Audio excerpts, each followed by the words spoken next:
స్మృతా హరసి భీతిమశేషజంతోః స్వస్థై స్మృతా మతిమతీవ శుభాన్ దదాసి దారిద్ర్య దుఃఖభయహారిణికాత్వదన్యా సర్వోపకారకరణాయ సదార్ద్రచిత్తా. సర్వమంగళ శక్తిపీఠాన్ని మనం ఇక్కడ గయాక్షేత్రంలో చూస్తున్నాం. ఇక్కడ లోపల అమ్మవారు ఎట్లా ఉందండి అంటే, అమ్మవారి యొక్క ఏ భాగం ఇక్కడ పడ్డది అంటే స్తనాలు ఇక్కడ పడ్డాయి. అసలు శక్తిపీఠంతో పాటు శివుడు కూడా ఉన్నాడు. ఆ పరమేశ్వరుడు పరమేశ్వరి శివశక్త్యాయుక్తో యది భవతి శక్త ప్రభవితుం నచే దేవం దేవో నఖలు కుశల స్పందితుమపి అని శంకరాచార్య స్వామి అన్నట్టు, శక్తి లేకపోతే శివుడు కూడా కదలలేడు మెదలలేడు. కాబట్టి శక్తి స్వరూపుడైనటువంటి ఈ అమ్మవారు కంచిలో కామాక్షి అని, అలాగే శ్రీశైలంలో భ్రమరాంబిక అని, ఇట్లా మహాలక్ష్మి కొల్హాపురంలోని, ఇక్కడ గయలో సాక్షాత్తుగా సర్వమంగళాదేవి యొక్క శక్తిపీఠాన్ని మనం దర్శించాం. ఇక్కడ చూస్తూ ఉన్నాం.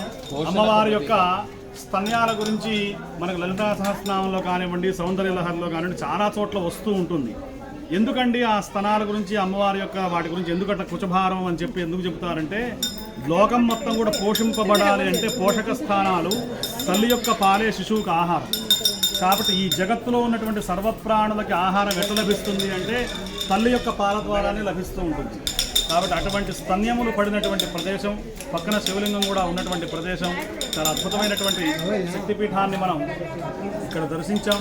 ఈ గయాక్షేత్రంలో సర్వమంగళ మాంగళ్యే శివే సర్వార్థసాధికే శరణ్యే త్రయంబికే దేవి నారాయణ నమోస్తుతే అంటూ అమ్మవారిని మనం ప్రార్థన చేస్తూ మనందరం కూడా ఇక్కడి నుంచి స్వస్తి పలుకుతున్నాం.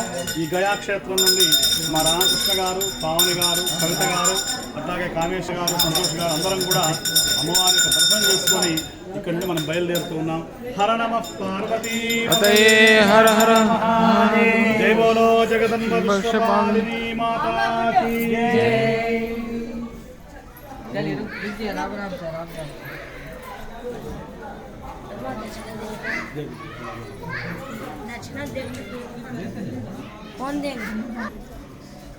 महामंगलेश्वर महादेव जय सर्वेश्वराय सदाशिवाय श्रीमन्महादेवाय नमः. హాసిని అనే అమ్మవారికి పేరండి.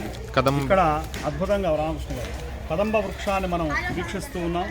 ఈ కదంబ వృక్షం ఎక్కడుంటే అక్కడ అమ్మవారు ఉన్నట్టే లెక్క. మనకు అమ్మవారు కూర్చొని ఉంటారు ఈ కదంబ వృక్షంలో. కదంబ వనవాసిని అని పేరు అమ్మవారికి. కదంబ వృక్షం ద్వారా ఆ అమ్మవారు